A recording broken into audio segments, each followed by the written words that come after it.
Cinta itu nggak bisa dibagi, itu murni dari Allah Ta'ala. Dan terkadang perlu kita fahami juga ya, Bapak dan Ibu fahami. Terkadang kalau kita sudah menikah, cinta itu hilang. Cinta itu bisa hilang. Cinta itu bisa hilang dan kita merasakan. Cinta itu bisa hilang dalam hati kita. Cinta sama istri kita. Seorang wanita cinta sama suaminya bisa hilang. Tapi kita menikah bukan karena cinta. Kalau kita menikah, kita mendapatkan tiga-tiganya, itu luar biasa. Sakinah, mawaddah, warahmah. Itu luar biasa. Tapi kalaupun kita itu sudah hilang rasa cinta, kita pertahankan keluarga kita itu karena rahmat, karena sayang. Sayang itu bisa dibikin, sayang itu bisa dipaksa. Tapi kalau cinta tidak bisa. Sehingga ini alhamdulillah dengan kita itu menikah, pasangan kita, maka akhirnya kita bisa mendapatkan sakinah, ketenangan, mawaddah, cinta, warahmat, dan rahmat. Dan dengan menikah juga kita itu bisa mendapatkan manusia atau generasi yang melanjutkan umur kita. Tanpa menikah kita nggak akan bisa punya anak, punya cucu, cicit, nggak akan bisa kita. Oleh karena itu Allah Ta'ala berfirman dalam surat An-Nahl ayat ke-72, Wallahu ja'ala lakum min anfusikum azwaja. Dialah Allah yang telah menjadikan bagi kalian pasangan hidup dari diri kalian, yaitu istri atau suami. Yaitu kalian diciptakan pasangan, yaitu bagi kalian, yaitu istri. Wa ja'ala lakum min azwajikum banina wa hafadatan. Dan Allah menjadikan dari istri itu anak dan cucu. Wa razaqakum minat thayyibat, dan Allah menganugerahkan kepada kalian makanan-makanan yang baik. Sehingga dengan kita menikah, bukan hanya kita mendapatkan sakinah, mawaddah, dan rahmat saja, tetapi kita juga mendapatkan anak dan cucu yang akan melanjutkan kehidupan kita. Sampai para sahabat itu pernah datang ke Rasulullah. Mereka mengatakan, ya Rasulullah, kita ini kan masa Islamnya sudah tua, karena kita dulu jahiliyah. Kita ini banyak dosa kita. Maka kita itu berharap anak kita yang mereka lahir dalam kondisi muslim, karena keluarganya sudah masuk Islam, kita itu berharap mereka yang akan melanjutkan amal kita, ya Rasulullah. Apakah anak kita itu bisa melanjutkan amal kita setelah kita meninggal dunia, ya Rasulullah? Maka Rasulullah beliau bersabda, Inna auladakum min kasbikum. Sesungguhnya anak kalian adalah hasil usaha kalian. Sehingga anak kalian itu kayak umur kedua. Anak itu kayak umur kedua. Sehingga kalau kita meninggal dunia, ada anak, maka anak akan melanjutkan kehidupan kita. Nanti kalau anak kita meninggal dunia, ganti cucu kita yang akan melanjutkan umur kita. Sehingga alhamdulillah dengan kita menikah, kita punya pasangan, kita bisa mendapatkan sakinah, ketenangan hati, mawaddah, cinta, kita juga mendapatkan rahmat. Kemudian dari itu juga kita bisa memiliki generasi yang akan melanjutkan kehidupan kita, anak kita, cucu kita. Maka istri Anda adalah anugerah terbaik yang Allah berikan kepada Anda. Suami Anda adalah anugerah terbaik yang Allah berikan kepada Anda. Jaga dengan sebaik-baiknya. Kemudian yang kedua, pembahasan yang kedua yang ini pembahasan kita cepatkan, ringkas pembahasannya supaya lemah pembahasan ini bisa kita selesaikan. Kemudian yang kedua, supaya kita bisa mendapatkan surga di rumah kita. Bagaimana supaya rumah kita itu bisa menjadi surga? Jadi yang tadi fahami ya, bahwa dengan menikah itu kita bisa mendapatkan ketenangan, kita mendapatkan cinta, kita mendapatkan rahmat, kita mendapatkan anak, itu luar biasa. Dan itu surga. Jadi surga dunia itu. Kalau kita ingin mendapatkan surga dunia itu ketenangan, cinta, kita punya anak, itu surga. Kemudian yang kedua, berdoa. Yaitu jangan lupa kepada Allah Ta'ala tentang masalah ini. Karena Allah yang menjadikan anak kita, istri kita sebagai penyucuk mata kita.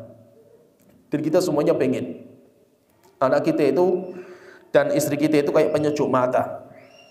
Ibaratnya kayak kita liburan, kita naik gunung, kemudian di atas gunung kita melihat pemandangan yang indah sekali. Ketika kita melihat pemandangan yang indah, kayak semua masalah selama ini itu hilang. Sehingga kenapa kita itu sering berlibur? Yaitu kenapa kita itu sering safar? Kenapa kita itu sering jalan-jalan, rihlah? Karena untuk menghilangkan penat dalam pikiran kita. Penat. Nah itu kata Imam Syafi'i, beliau mengatakan fa inna mukuthal ma'i yufsiduhu. Safir fafil asfari khamsu fawaidi. Tafarruju hammin waqtisabu ma'isyatin wa ilmin wa adabin wa suhbatu majidi.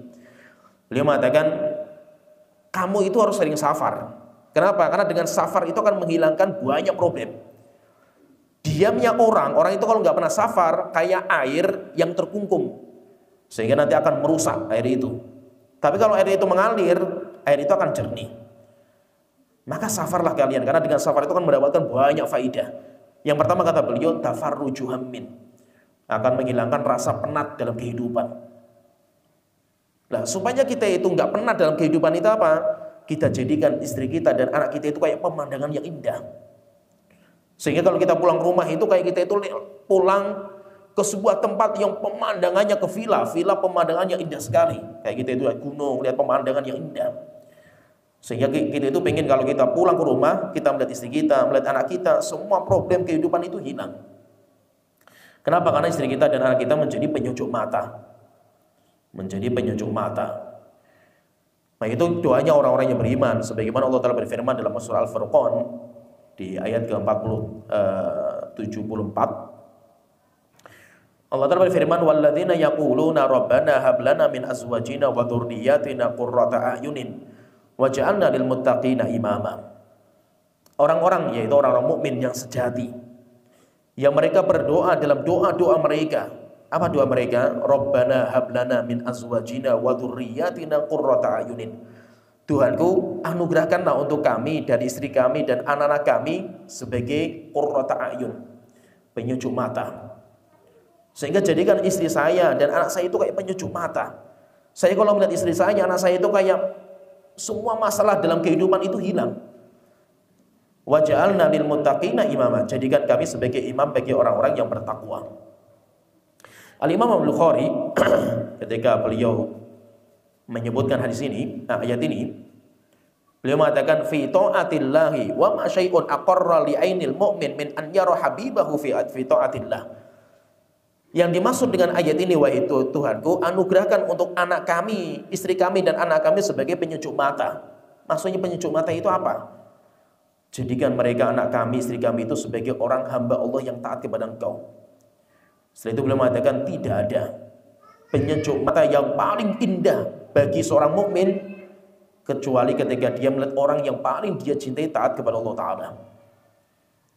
Yaitu kalau kita melihat istri kita, melihat anak kita taat kepada Allah Ta'ala, itu sudah luar biasa. Penyejuk mata, kayak pemandangan melebihi gunung, melebihi villa, melebihi pemandangan yang indah. Ketika mata kita bisa melihat istri kita dan anak kita sebagai hamba-hamba yang bertakwa. Oleh karena itu Imam Hasan Al-Basri, beliau pernah ditanya tentang ayat ini. Wahai Imam, qurrata ainin fid dunya au fil akhirah. Wahai Imam Al-Basri, yang dimaksud dengan ayat wahai Tuanku, jadikan istri kami, anak kami sebagai qurrata ayun, penyejuk mata, pelipur lara. Yang dimaksud dengan penyejuk mata itu di dunia atau di hari kiamat? Itu maksudnya di dunia atau nanti di hari kiamat? Maka Imam Al-Hasan Al-Basri beliau mengatakan bal fid dunya. Di dunia. Itu yang kita minta itu di dunia, bukan nanti di hari kiamat. Setelah itu beliau mengatakan, kata beliau, ayyuriyallahul abda al-muslim min zaujatihi wa min akhihi wa min hamimihi ta'atan lillah. Kapan itu? Ketika Allah menampakkan. Jadi penyejuk mata itu apa? Ketika Allah menampakkan bagi seorang mukmin dari istrinya, dari saudaranya, dari anaknya, dari teman sahabat karibnya, orang-orang yang taat kepada Allah Ta'ala.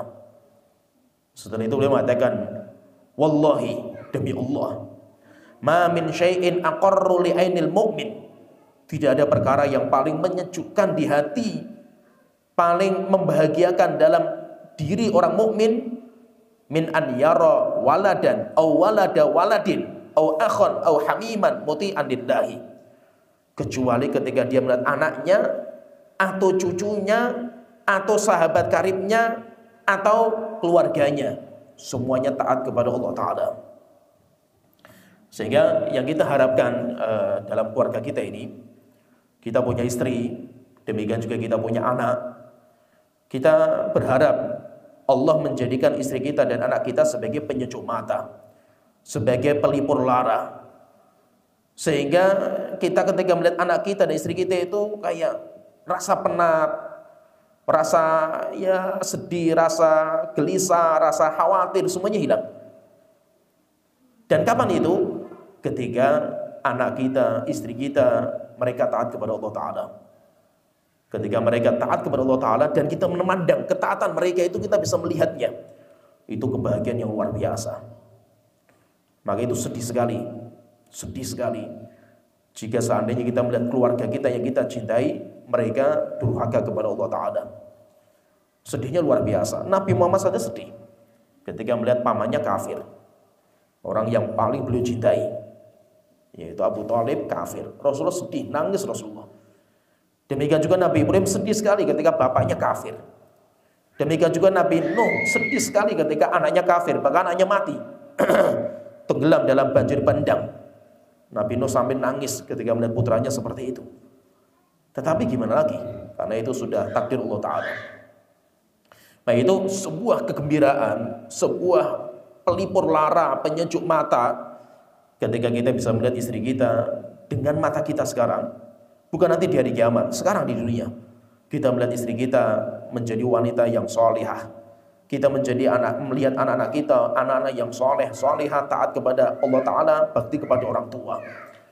Itu sangat-sangat menggembirakan dalam hati kita. Dan itu yang dimaksud dengan qurrata ayun yang kita minta dalam doa kita. Sehingga ketika kita ingin menjadikan rumah kita kayak surga, rumah kita itu kayak surga, sehingga kalau kita itu kemana saja pulang rumah seger, yaitu kayak ngecas kekuatan kita, itu kayak rumah itu. Kalau kita bisa seperti itu, kalau kita pulang rumah itu hawanya seger gitu, sejuk hawanya itu, berarti kita sudah bisa menjadikan rumah kita seperti surga. Tapi kalau kita itu stres tinggal di rumah, pengennya keluar terus, sehingga gak betah tinggal di rumah, lihat istrinya yang ada cuma marah dan emosi, lihat anaknya yang ada cuma mangkel dan muak saja gitu. Berarti apa? Rumahnya azab kalau seperti ini. Sehingga dia itu sudah diazab di dunia sebelum nanti di hari kiamat. Sehingga ya kita, bagaimana supaya kita bisa mendapatkan seperti itu? Ya kita doa sama Allah Ta'ala. Kita berdoa sama Allah Ta'ala. Jangan sampai kita lepas dari doa sama Allah Ta'ala. Maka itu kalau kita lihat ya, kita lihat doa yang paling sering Allah sebutkan di Al-Quran itu doanya Nabi Ibrahim. Nabi Ibrahim itu luar biasa. Antum kalau membaca di Al-Quran ya, doa-doa yang indah-indah, itu kebanyakan doanya Nabi Ibrahim. Rabbi ja'alni muqimas sholati wa min dzurriyyati. Kalau kita lihat ya, Nabi Ibrahim itu tidak pernah lupa mendoakan anak-anaknya, anak cucunya dan cicitnya. Itu Nabi Ibrahim. Sehingga ketika Nabi Ibrahim diuji dengan banyak ujian dan berhasil, Allah akan memberikan hadiah kepada Nabi Ibrahim. Allah berfirman, inni ja'iluka linnasi imama. Ibrahim, aku akan menjadikan kamu sebagai imam, panutan, sebagai rasul yang akan menjadi rujukan manusia. Nabi Ibrahim gak puas sampai di situ. Maka Nabi Ibrahim mengatakan, qala wa min dzurriyyati. Tuhanku, jadikan juga anak-anak saya. Jadikan mereka sebagai nabi dan rasul. Akhirnya Allah kabulkan. Sehingga semua nabi dan rasul semuanya dari keturunan Nabi Ibrahim. Nah itu sampai Nabi Muhammad ketika ditanya, wahai Rasulullah, engkau itu menjadi nabi permulanya dari mana? Yaitu permulanya itu dimulai dari mana ya Rasulullah? Maka Rasulullah mengatakan, bidakwati abina Ibrahim. Saya itu menjadi nabi asal muasalnya dari doa bapak saya, yaitu Nabi Ibrahim. Karena Nabi Ibrahim berdoa dalam Al-Quran dalam surah Al-Baqarah, Rabbana wab'ath fihim rasulan. Tuhanku, tolong utus seorang rasul di kalangan orang Mekah. Nah, Nabi Muhammad itulah satu-satunya rasul yang diutus dari orang Mekah, dan itu karena doanya Nabi Ibrahim. Sehingga intinya yang kedua ini, jangan lupa kita untuk berdoa kepada Allah Ta'ala untuk menjadikan istri kita, anak kita sebagai hamba-hamba Allah yang taat kepada Allah Ta'ala. Kemudian yang ketiga, bagaimana supaya kita bisa menjadikan rumah kita seperti surga. Yang ketiga, pasangan yang soleh adalah nikmat terbaik. Jadi kalau kita itu punya pasangan hidup kita itu kan banyak motif kenapa kita itu menikah dengan istri kita. Kita menikah dengan suami kita itu kan banyak sebab. Bahkan sampai Rasulullah mengatakan tunkahul mar'atu li arba. Wanita itu dinikahi karena 4 perkara. Bisa karena hartanya, bisa karena kecantikan, bisa karena nasab, kehormatan. Demikian juga bisa karena agama. Setelah menyebutkan ini Rasulullah mengatakan fadhfar bidzatid din taribat yadak. Pilihlah wanita yang memiliki agama. Kenapa? Karena kamu gak akan capek. Kamu tidak akan capek. Tetapi kalau kamu itu yang kamu cari adalah kecantikan, sampai kapan Anda bisa merasakan cantiknya istri Anda? Kalau Anda itu mencari itu kekayaan, maka engkau pun harga diri akan diinjak-injak sama istri Anda. Kalau Anda itu mencari karena kedudukan, kehormatan sampai kapan Anda dipuji sama manusia? Sehingga kalau kita itu punya istri itu wanita sholihah yang terus mendorong kita untuk taat kepada Allah Ta'ala, bisa membantu kita, maka ingat, itu wanita terbaik. Demikian juga kebalikannya, kalau Anda wahai wanita punya suami yang taat kepada Allah Ta'ala, yang terus mendekatkan diri engkau kepada Allah Ta'ala, maka itu karunia besar yang Allah Ta'ala berikan kepada Anda. Jaga istri itu, dijaga suami itu, dijaga. Jangan sampai karena kita itu ego. Ini problem kita, kalau berkeluarga itu mesti karena ego. Saya bisa nikah lagi, saya bisa cari wanita yang lebih cantik daripada istri saya. Ya, bisa, banyak yang lebih cantik, banyak. Apalagi yang muda-muda banyak. Tetapi apakah dia itu mencintai kita seperti istri yang pertama? Ya, apalagi kalau kita itu ekonominya sudah mapan. Nah itu biasanya ya keluarga itu, ketika keluarga itu masih miskin, biasanya awal-awal kita bangun keluarga itu kan kayak gitu, payah lah itu. Yang diuji itu adalah istri. Sabar nggak dia itu bersama suami yang payah? Karena biasanya wanita itu kalau suaminya payah itu berat. Wanita itu yang paling indah di mata dia itu duit. Sehingga melihat duit itu lebih ganteng daripada suaminya gitu loh. Ya mau jujur atau tidak seperti itu. Sehingga wanita itu nggak lihat wajah, mau wajahnya kayak gentong ya istilahnya itu. Duitnya banyak ya istrinya cantik kan gitu. Wanita itu nggak lihat ganteng itu nomor sekian. Sampai ada cerita ya di Arab, ada sebuah pepatah Arab itu mengatakan as-sayfa dhayatil laban. Musim panas yang telah kamu sia-siakan susunya. Jadi ada cerita kayak itu. Jadi ada pepatah yang mengatakan as-sayfa dhayatil laban. Dulu ketika musim panas, kamu menyanyikan susu. Sekarang sudah nggak ada lagi susu. Jadi ceritanya gini. Ada seorang wanita cantik sekali. Kembang desa lah wanita itu. Direbutkan banyak orang. Akhirnya yang paling hebat itu untuk menarik wanita ini 2. Yang satu orang paling kaya, yang satu paling ganteng. Nah tinggal dia itu milih yang mana ini. Jadi laki-laki yang pengen melamar dia itu banyak, nggak ada yang lulus seleksi dia, kecuali tinggal 2. Sehingga wanita ini bingung, saya pengen milih yang ganteng atau yang kaya. Akhirnya dia itu, wah saya masih muda, saya milih yang kaya lah, kayak artis Korea misalkan wajahnya kan itu. Masalah duit nanti, sok-sokan biasanya kayak gitu kan. Saya yang penting menikah sama laki-laki yang ganteng lah itu. Oke, dia milih sama yang ganteng, yang kaya ditolak. Ketika sudah nikah, ganteng itu hilang. Akhirnya lihat wajahnya itu, walaupun artis Korea pun muak juga itu, hidup payah kan gitu. Akhirnya suatu ketika ini ceritanya, wanita ini minta bantuan kepada orang yang kaya tadi itu. Minta bantuan, akhirnya apa kata dia? As-sayfa dhayatil laban. Dulu datang sapi bawa susu kamu sia-siakan kan gitu. Sekarang kamu minta susunya, kurang ajar kamu kan gitu. Sudah nggak ada lagi kesempatan, wis selesai kan itu. Sehingga apa? Sehingga keluarga ketika masih dalam kondisi payah, yang diuji itu istrinya. Luar biasa berat loh. Seorang wanita mau bersama Anda, suami yang payah gitu. Apalagi nikahnya ngutang lagi maharnya kan itu. Modalnya dengkul lagi, Masya Allah itu. Atau bahasanya modal kolor lah kita ini. Itu istri masih tabah bersama Anda, itu luar biasa. Top wanita itu. Kan itu ujian. Nanti ketika ekonomi sudah mulai naik ke atas, yang diuji suaminya. Yang diuji suaminya. Kenapa?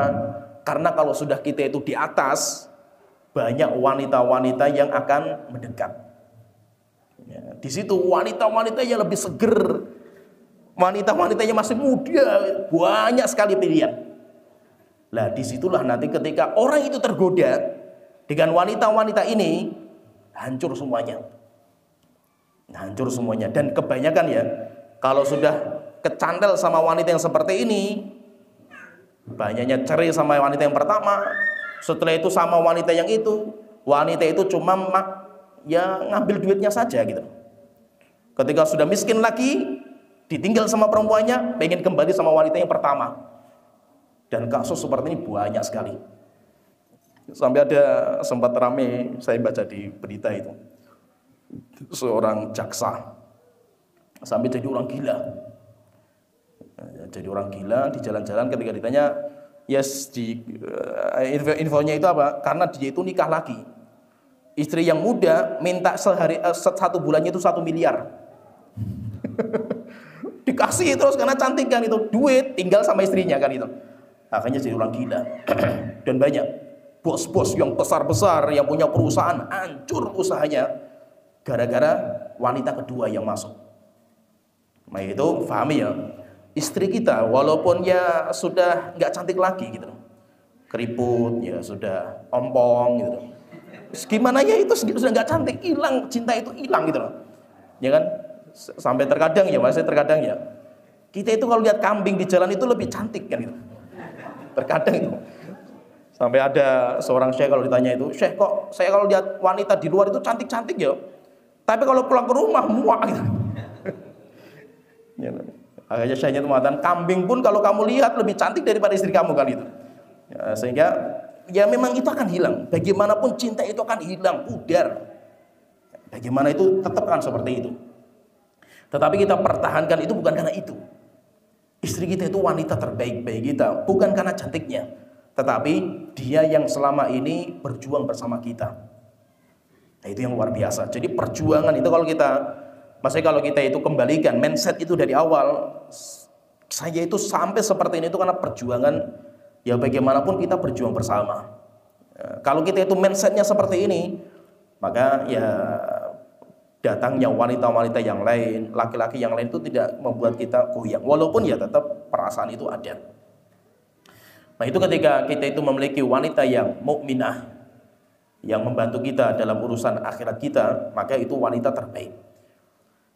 Ketika Allah Ta'ala menurunkan ayat alladzina yaknisuna adz-dzahaba wal fiddah, masalah zakat, orang yang mengumpulkan harta berupa emas, perak dan tidak mengeluarkan zakatnya, maka nanti akan diazab orang itu dengan hartanya. Maka Thauban itu budaknya Rasulullah, dia bercerita, lama nazalat walladzina yaknizuna adz-dzahaba, ketika turun ayat ini, turun ayat masalah larangan menyimpan harta kalau tidak dikeluarkan zakatnya, maka kunna ma Rasulillah sallallahu alaihi wasallam fi ba'di asfarihi, ketika kami di safarnya bersama Rasulullah, akhirnya kami itu bertanya sama Rasulullah, ya Rasulullah, kalau seperti itu, law alimna ayyul mali khairun, kalau seperti itu, harta yang perlu kita simpan itu apa ya Rasulullah? Kok seakan-akan kita itu nggak boleh nyimpan harta?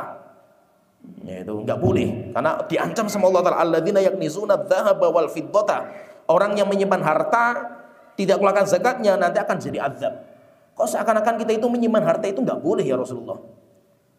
Maka sahabat itu bertanya, ya Rasulullah, ayyul mali khairun, terus harta yang terbaik yang harus kita simpan itu apa? Maka Rasulullah menyebutkan 3. Rasulullah mengatakan, afdaluhu lisanun dzakir wa qalbun syakir wa zaujatun mu'minatun tu'inu ala imanihi. Maka Rasulullah mengatakan, harta terbaik yang wajib kamu simpan itu ada 3. Yang pertama, lisanul dzakir, memiliki lisan yang terus berzikir kepada Allah Ta'ala. Wa qalbun syakir, memiliki hati yang terus bersyukur kepada Allah Ta'ala. Yang ketiga, Rasulullah mengatakan, wa zaujatun mu'minatun, istri yang mukminah, yaitu istri yang mukmin, tu'inuhu ala imanihi, yang membantu kita dalam iman kita. Jadi istri yang maksudnya itu apa? Dia itu bekerja sama dengan kita untuk akhirat kita. Itu luar biasa. Itu luar biasa. Dan ini istri seperti ini harus kita jaga. Misalkan gini ya. Kalau kita itu dalam berkeluarga itu kan kita punya tugas masing-masing. Laki-laki ya tugasnya keluar. Nggak mungkin laki-laki itu di rumah terus. Walaupun kita kalau di rumah bantu pekerjaan istri itu harus. Tetapi itu bukan tugas kita. Ya tugasnya laki-laki itu, saya misalkan sebagai seorang ustadz, ya saya dakwah. Demikian juga ya aktivitas kita. Walaupun terkadang istri harus kita tinggalkan. Dan itu harus siap. Maka itu ketika misalkan ya, ini sebagai contoh saja ya. Ya itu memang harus didudukkan, sering duduk, sering diobrolkan. Saya itu kan, ya ini alhamdulillah nikmat Allah Ta'ala. Mudah-mudahan ini bukan sombong, saya ceritakan. Saya itu kalau bulan Ramadan, kalau 10 hari terakhir, saya itu harus itikaf. Jadi itu momen saya untuk kembali kepada Allah Ta'ala. 10 hari itikaf. Itu sudah dari dulu saya. Bahkan belum nikah pun saya sudah biasakan itu. Nah ketika saya nikah, saya ya dudukkan istri. Pokoknya 10 hari terakhir saya mau ibadah di masjid, saya nggak mau diganggu. Ya, urusan anak ya urusan kamu, bukan urusan saya kan gitu. 10 hari. Nah kamu nggak usah iri. Kan terkadang wanita enak saja kamu senang-senang di masjid, aku ngurusin rumah di rumah gitu, ngorak-marik sendirian kan gitu. Akhirnya kan nanti gundeli sama istrinya kan. Akhirnya gara-gara omongan istri ini, akhirnya kita itu nggak bisa ibadah gitu. Terus bagaimana caranya? Caranya istrinya perlu didudukkan.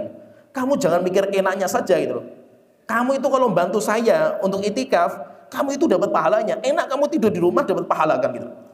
Nggak usah capek-capek tidur di masjid. Tidur di masjid itu nggak enak gitu loh. Ya.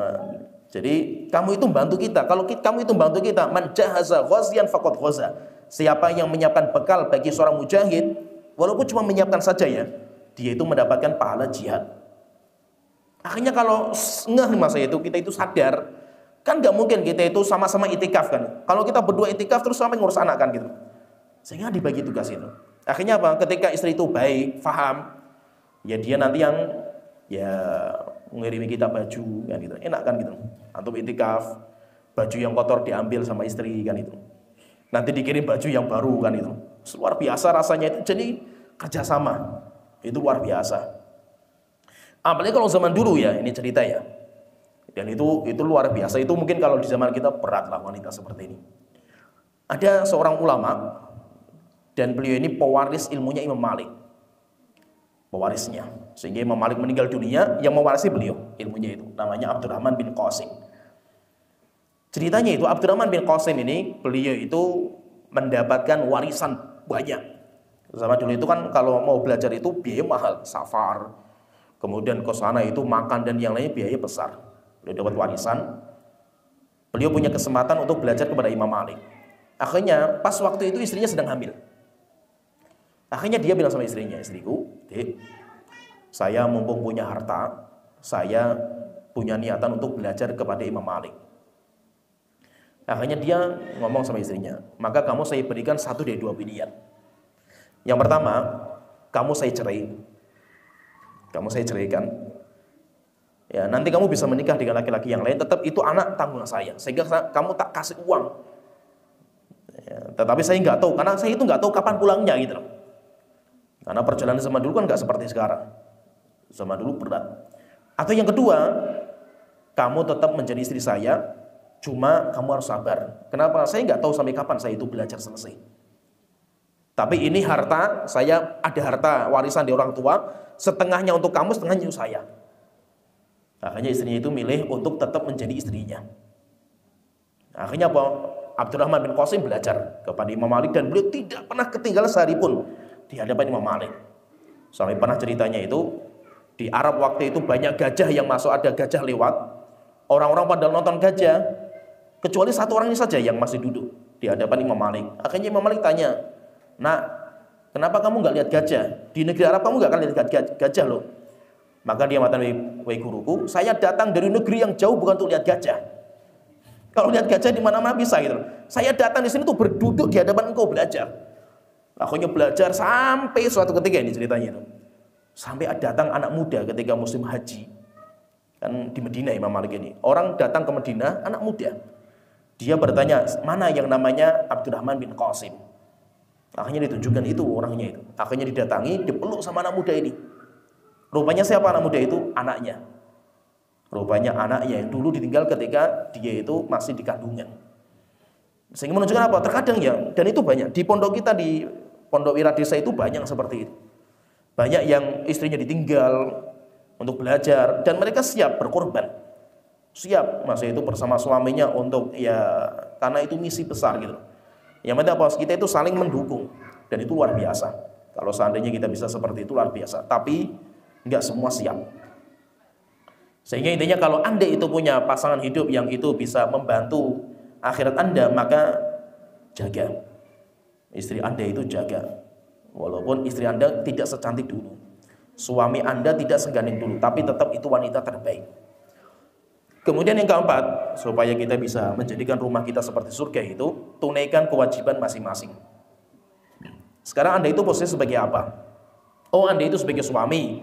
Oh, Anda sebagai istri. Oh, Anda itu sebagai anak. Semua itu punya tanggung jawab masing-masing. Jangan menuntut hak sebelum menunaikan kewajiban. Sehingga kaidahnya itu apa? Hak itu didapatkan setelah kita tunaikan kewajiban kita. Sehingga sebelum kita itu menuntut hak kita, misalnya saya pengen istri saya itu taat sama saya. Sebelum kita itu mendapatkan ini, maka kita harus menjadikan kewajiban kita itu kita tunaikan dulu. Nah itu kan Rasulullah mengatakan dalam hadis yang masyhur, kullukum ra'in wa kullukum mas'ulun an ra'iyatihi. Setiap kalian adalah pemimpin dan setiap kalian akan diminta pertanggungjawaban akan kepemimpinannya. Al-imam ra'in wa mas'ulun an ra'iyatihi, seorang presiden, dia pemimpin. Dia nanti akan ditanya tentang masyarakatnya. Ar-rajulu ra'in fi ahlihi. Seorang laki-laki suami, dia pemimpin bagi keluarganya. Istri adalah pemimpin juga di rumah suaminya. Demikian juga hatta pembantu itu pun juga pemimpin juga. Sehingga kita itu semuanya pemimpin. Kita harus menjalankan kepemimpinan kita masing-masing. Suami, apa sih kewajiban suami? Sehingga fahami dulu kewajiban. Ini kewajiban itu kita ini. Nanti setelah itu kalau kita tunaikan, maka nanti kita akan mendapatkan hak kita. Kewajiban suami adalah memimpin. Yaitu berarti memimpin itu tanggung jawab mendidik, mengawasi, kemudian juga menjaga. Kemudian yang kedua, kewajiban dia itu adalah nafkah. Nanti kewajibannya banyak lah, tapi di antara yang paling penting dua ini. Dia harus memimpin dengan baik. Kemudian yang kedua, dia juga harus bekerja. Sehingga tugasnya seorang pemimpin itu nggak mudah. Nah itu kalau kita itu nggak bisa menjadi pemimpin, sampai akhirnya istri kita berbuat dosa, anak kita ya berbuat dosa, masih kita biarkan, maka ini tanggung jawabnya nanti dipikul sama suaminya. Rasulullah mengatakan ada orang yang tidak akan dilihat nanti di hari kiamat, tidak akan masuk surga. Thalathatun la yadkhulunal jannata. 3 orang yang tidak akan masuk surga. Ad-dayyuth, yang pertama dayyuth, ar-rajilah minan nisa, wanita yang tomboy, gayanya seperti laki-laki, wa mudminul khamri, pecandu khamr. Setelah itu Rasulullah ditanya, ya Rasulullah, kalau yang pecandu khamr, kemudian wanita tomboy kita sudah tahu ya Rasulullah. Kalau dayus itu apa ya Rasulullah? Maka Rasulullah mengatakan alladzi la yubali man dakhala ala ahlihi. Orang yang tidak peduli dengan apa yang masuk di rumahnya. Apa yang masuk di rumahnya, istrinya itu seperti apa, anaknya seperti apa, enggak peduli. Makanya kalau dia enggak peduli berarti dia itu bertanggung jawab. Kemudian juga yang kedua, kewajiban yang kedua itu adalah nafkah. Sehingga seorang laki-laki hatta istrinya orang kaya. Hatta istrinya orang kaya, tetap nafkah itu nggak bisa gugur. Nah itu Rasulullah mengatakan kafa bil mar'i ithman, cukup sebagai dosa bagi seseorang laki-laki ayah bisa aman yamliku qutahu, ketika dia menahan nafkah kepada orang yang wajib dia berikan nafkah, istri dan anaknya.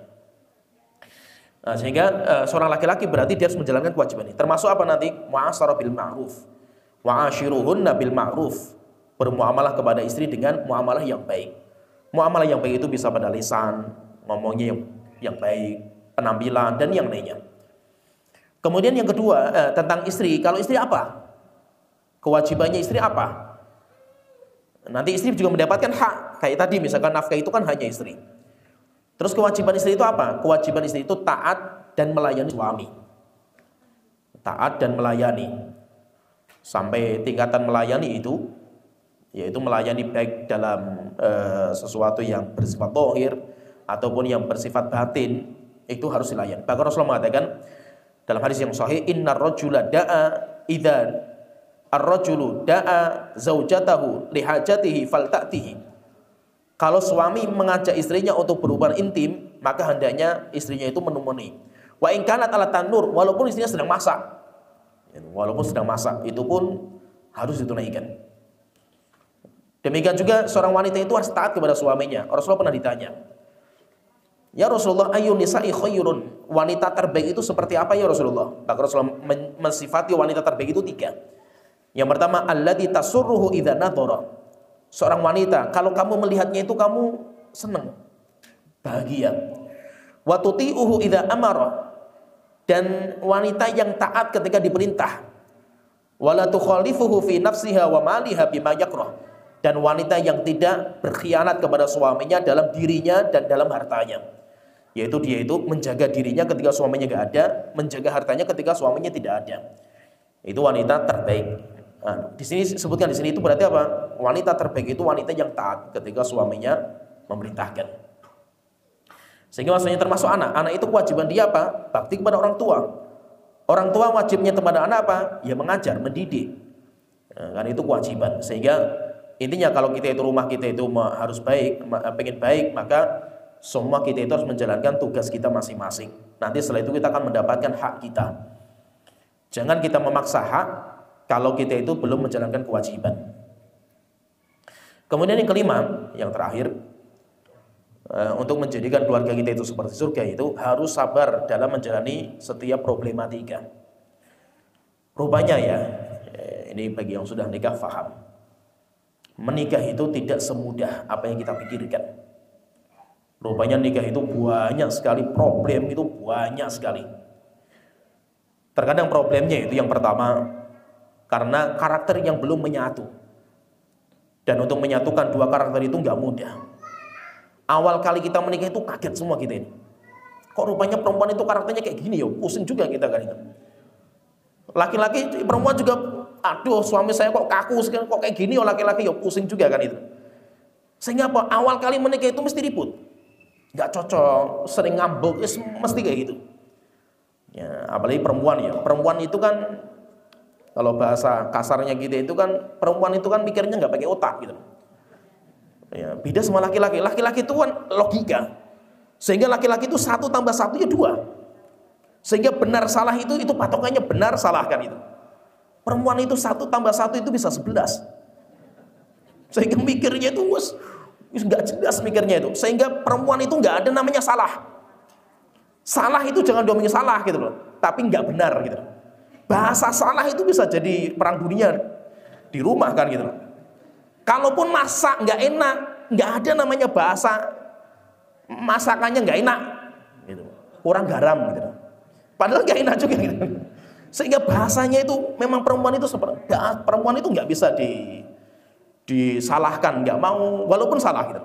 Itu hebatnya perempuan. Makanya itu kalau antum lihat mak-mak ya, sennya ke kanan belok ke kiri itu antum nyalahkan, antum yang salahkan gitu. Ya kan? Itu namanya perempuan kan gitu. Sehingga perempuan itu perasaannya seperti itu. Mainnya bukan salah benar. Mainnya itu bukan salah benar. Logika, nggak bisa. Kita main sama perempuan pakai logika itu nggak bisa. Karena memang ya mereka seperti itu. Mereka itu mikirnya itu pakai perasaan. Sehingga itu ya mereka itu standarnya perasaannya mereka itu susahnya itu. Laki-laki pakainya logika, perempuan pakainya perasaan sehingga nggak ketemu. Nggak ketemu. Jadi maka itu ya memang untuk menyatukan dua orang ini itu lama. Nanti lama-lama kita baru tahu, oh rupanya ada perempuan yang ngomel-ngomel itu cuma perlu didengar saja. Sehingga kalau kita terkadang itu ya kita nggak tahu, laki-laki itu kan nggak tahu. Kita nggak salah di mana jengkel kita itu. Mau kita nggak salah kan gitu. Perempuan itu ngomel itu hanya pengen didengar saja gitu. Ya, terkadang seperti itu. Sehingga apa? Kalau istri itu ngomel, dengerin saja. Oh ya mantap, top. Ya. Dengarkan saja gitu loh. Jangan diladeni. Jadi perang wis pokoknya itu. Kenapa? Karena perempuan itu terkadang ya enggak seperti kita. Benar salah, bukan itu. Ya, sampai ya kita terkadang yang namanya laki-laki ya. Laki-laki itu kan apa maksud itu ya? Oh ini nggak salah apa kan gitu maksud itu ya. Jadi itu laki-laki. Pikirannya itu laki-laki itu ya kayak gitu, logis. Perempuan nggak bisa seperti itu. Nah itu kenapa kok perempuan nggak bisa menjadi pemimpin? Kenapa kok cerai itu di tangannya laki-laki? Laki-laki itu hebatnya mereka ya. Mereka itu marahnya itu di diamnya mereka. Laki-laki itu kalau marah diam. Sehingga wanita itu, istri itu tahu kalau suaminya lagi ngambek marah itu ketika diam. Kalau laki-laki kalau marah ngomel, itu malah nggak laki-laki itu. Jadi itu malah nggak hebat orang seperti itu. Kalau perempuan marahnya itu ngomel, sehingga kalau ada perempuan marah ya itu memang kelebihan dia gitu. Ibaratnya itu mulutnya dua sehingga luar biasa lah ngomelnya itu. Sehingga perempuan itu kalau marah ngomel ya itu normal. Yang nggak normal itu kalau perempuan marah itu diem, itu nggak normal. Sehingga ketika wanita itu sumbu pendek, ya paham ya, sumbu pendek, sedikit ngomel kan gitu. Akhirnya perceraian itu bukan di tangan wanita. Kenapa? Kalau di tangan wanita cerai setiap hari itu, cerai. Kamu tak cerai, berapa perceraian itu? Hebatnya suami ya, walaupun dia marah itu masih bisa menahan diri. Itu hebatnya. Kenapa? Laki-laki itu pakainya logika, bukan pakainya perasaan. Sehingga ketika kita itu berkeluarga, karakter beda. Disitulah untuk menyatukan dua karakter itu, wah susahnya luar biasa. Butuh waktu lama, bertahun-tahun. Sehingga belum jaminan. Orang yang pacaran bertahun-tahun, menikah mereka itu bisa langgeng. Kenapa? Karena pacaran itu semuanya kamuflase semua. Ya gombal semua lah orang pacaran itu. Sehingga orang pacaran bertahun-tahun nikah langsung cari ada. Kenapa? Baru ketahuan aslinya. Dulu ketika pacaran ngomongnya sayangku, cintaku. Ketika sehari menikah, matamu taruh di mana kan itu? Bahasanya sudah matamu kan itu. Jadi karakter aslinya kan keluar kan itu. Nah, jadi menunjukkan apa? Menunjukkan bahwa karakter itu berbeda. Dan itu yang membuat kita itu apa? Yang membuat kita itu masya Allah, susah sekali menyatukan dua individu itu, susah sekali. Sehingga ketika menikah itu susah karena menyatukan dua orang ini berat, maka keluarga besar itu harus ikut hadir. Maka bagi bapak dan ibu yang punya anak dan anak itu sudah menikah, kawal terus mereka. Mereka butuh pengalaman, mereka itu butuh didudukkan. Sehingga kalau misalkan ya sudah menikah, mungkin anaknya perlu ditanya, "Nak, gimana pernikahan kamu?" Anak itu terkadang malu untuk cerita sama orang tua. Karena orang tua mungkin nggak membuka. Tapi ketika orang tua itu membuka, "Nak, kamu ada masalah apa?" "Bi, istri saya itu sukanya gini-gini." Baru dinasihati. "Emak kamu itu dulu kayak gitu juga kan gitu." Nah itu. Oh, berarti perempuan itu kayak gitu kan, baru tahu kan. Saya itu sama emak kamu itu ribut terus juga dulu awal-awal kan. Oh ya wes lah itu. Nah, laki-laki itu perlu diberitahu kayak gitu. Demikian juga wanita ditanya, "Mi, suami saya itu orangnya kaku, nggak pernah muji kan gitu. Kalau ngomong masakan nggak enak, remuk hati saya kan gitu." Nah, itu nanti perlu dinasihati. Sehingga apa? Keluarga besar itu harus hadir. Setiap pernikahan Rasulullah sering seperti itu. Sama Fatimah dengan Ali itu Rasulullah sering seperti itu. Jadi terkadang itu masalahnya itu pertama ada pada karakter yang bisa menyatu. Yang kedua, problemnya itu terkadang ya namanya kita keluarga itu ya. Kita itu nggak punya anak, stres. Coba nanti rasakanlah itu. Sudah punya anak tambah stres. Ya kan? Apalagi anaknya masih kecil-kecil kan, umpet mikir punya anak, rupanya nggak mudah, perantakan rumah semua gitu. Ketika anaknya sudah dewasa, tambah mumet lagi kan gitu. Sehingga apa? Nggak ada namanya hidup itu tanpa mumet, itu nggak ada. Sehingga apa? Sehingga kalau bisa itu, setiap problematika keluarga yang ada, harus kita lewati. Jangan kita lari, kita nggak bisa lari dari problem yang ada. Kita sudah ujiannya, ini ujian ini belum, anak belum selesai, ujian masalah harta. Masalah harta belum selesai, ujian sama tetangga. Masalah tetangga belum selesai, ujian ini. Nggak pernah selesai. Kita itu dalam menjalani kehidupan keluarga itu nggak pernah selesai ujian. Terus bagaimana caranya itu? Ya sabar. Caranya itu sabar. Terkadang ya, namanya kita dalam berkeluarga itu terkadang ribut. Cobalah antum lihat ya, ketika kita itu ribut, Suami istri ketika ribut itu ya. Lama sehari, 2 hari nggak ngomongan kan gitu. Sampai terkadang pisah ranjang tidurnya gitu. Coba antum ya, setelah antum baikan itu rasanya kayak malam pertama lagi, pacaran lagi kan itu. Sehingga kenapa kok harus ada keributan supaya hubungan kita itu indah gitu. Ya kan, sampai akhirnya mulai ya gandengan tangan, pelukan gitu. Padahal sebelumnya ribut, maka dengan keributan itu rupanya menciptakan keindahan lagi setelah itu kan itu. Sehingga itu memang problematika dalam keluarga itu seperti itu. Maka itu terkadang ya namanya kita berkeluarga itu ya. Ujian itu nggak pernah selesai. Mumet, stres. Sehingga ketika stres, maka kita itu harus kenal cara menghilangkan orang ketika stres. Maksudnya gitu ini. Harus ada yang normal. Saya tanya, dalam keluarga itu, dalam rumah itu harus ada yang normal otaknya. Jangan orang gila semua gitu. Maksudnya itu gini. Ketika suaminya yang stres, pusing, marah-marah, istrinya itu harus diam. Diam, jangan dilawan atau jangan ditanggap lah istilahnya itu. Suami ngomel, istrinya juga ngomel juga, hancur lah itu. Sehingga ketika suami harus paham, ini siapa sih marah itu siapa kan itu. Oh yang marah itu suami, ya sudah istrinya diam aja. Jangan nanggap, jangan ditanggap loh. Demikian juga kalau yang ngomel itu istrinya, suaminya diam saja, nggak usah ditanggapi. Wes anggap saja lihat badut lah gitu. Badut lagi goyang-goyang lagi, kayak gitu aja lah, nikmati saja lah. Marahnya istri itu nikmati saja itu. Terkadang kan anak yang berbuat salah misalkan ya, bukan kita yang berbuat salah. Anak berbuat salah, istri ngomel-ngomel, kita nggak usah ladeni. Kalau kita ladeni, bubar itu keluarga bisa hancur lah itu. Sampai terkadang keluar kalimat cerai itu terkadang itu ya, itu nggak disengaja. Ya karena mungkin biar selesai lah masalah, nggak ribut terus kan, keluar kalimat cerai. Setelah kita dingin kepala kita, baru menyesal setelah itu. Nah itu syaitan itu akan ngipasi ketika kita itu ribut. Itu syaitan itu akan ngipasi terus. Sehingga masa itu harus ada yang normal. Harus ada yang normal. Jadi ketika marah itu harus ada yang mendiamkan. Jadi harus ada esnya lah di keluarga itu. Ketika ada api muncul, ada airnya. Yang mendinginkan itu harus ada. Dan nggak semua ya, nggak semua perempuan itu harus ngalah terus. Nggak semua istri itu harus, suami itu harus menang terus, nggak harus juga. Terkadang kita ngalah, bukan berarti kita itu kalah. Paham ya? Ngalah bukan berarti kita itu kalah. Seorang laki-laki, yaitu kita itu kayak singa. Diamnya kita itu kekuatan kita. Sehingga jangan mudah ngomong kalau kita itu lagi marah. Nah itu kalau laki-laki itu marah, tidur. Gitu. Kalau memang nggak bisa tidur, keluar rumah lah itu loh. Yes. Ke warung kopi lah itu. Kenapa? Karena kalau ketemu istri, takut itu kalau ngomong bahaya. Suami itu kalau sudah ngomong itu bahaya ketika marah. Apalagi terkadang itu wanita juga sumbunya pendek juga, ditanggap juga sama istrinya. Kurang ajar kamu, saya itu nggak salah dimarahi. Wah, diar. Nah itu nanti akhirnya terjadi keributan, bahaya. Nah itu ketika orang itu bisa sabar menjaga keluarga sampai kita nanti masuk surga ya. Itu Allah Ta'ala sebutkan dalam surat Ar-Ra'd ayat 23 sampai 24. Allah Ta'ala berfirman, jannatu adnin yadkhulunaha wa man salaha min abaihim wa azwajihim wa dzurriyyatihim. Surga Aden, di mana yang masuk dalam surga ini adalah orang-orang yang beriman. Bersama mereka kumpul bersama orang tua mereka, istri mereka, anak-anak mereka. Kumpul lagi kita di surga. Wal malaikatu yadkhuluna 'alaihim min kulli bab. Dan malaikat masuk ke rumah mereka melewati pintu-pintu rumah mereka. Salamun alaikum bima sabartum.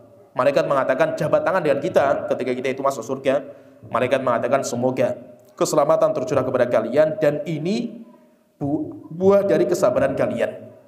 Karena sabar kalian dulu, kalian bisa berkumpul lagi di surga bersama orang-orang yang kalian cintai. Fa ni'ma uqbad dar, dan inilah tempat tinggal terbaik. Sehingga maksudnya itu dalam menjalani kehidupan keluarga harus sabar. Harus sabar, dan sabarnya nggak pernah selesai. Sabar kita dalam masalah ekonomi, sabar juga mungkin dalam masalah anak, sabar juga dalam masalah menghadapi karakter wanita, sabar juga dan yang lainnya, nggak pernah selesai. Ya, jadi ini 5 cara supaya kita bisa menjaga keluarga kita. Jadi saya bacakan lagi terakhir, saya ulang lagi. Yang pertama, tujuan kita menikah adalah mendapatkan sakinah, mawaddah dan rahmat, dan kita juga ingin punya keturunan. Yang kedua, berdoa agar Allah Ta'ala menjadikan istri kita dan anak kita sebagai penyujuk mata kita. Yang ketiga, pasangan yang soleh adalah nikmat terbaik dari kenikmatan dunia, harus kita jaga. Yang keempat, tunaikan kewajiban masing-masing. Anda sebagai suami atau istri, Anda punya kewajiban. Yang kelima, harus sabar dalam menjalani setiap problematika yang ada dalam keluarga kita. Yang sampai di sini pembahasan kita. Mudah-mudahan Allah Ta'ala menjadikan keluarga kita sebagai surga, diberikan sakinah, mawaddah dan rahmat, dan nanti mudah-mudahan kita bisa berkumpul di surga Allah Ta'ala bersama dengan orang-orang yang kita cintai, dan kita bisa menjalani kehidupan keluarga kita itu benar sebaik-baiknya. Yang sampai di sini, wa akhiru da'wana alhamdulillah Assalamualaikum warahmatullahi wabarakatuh.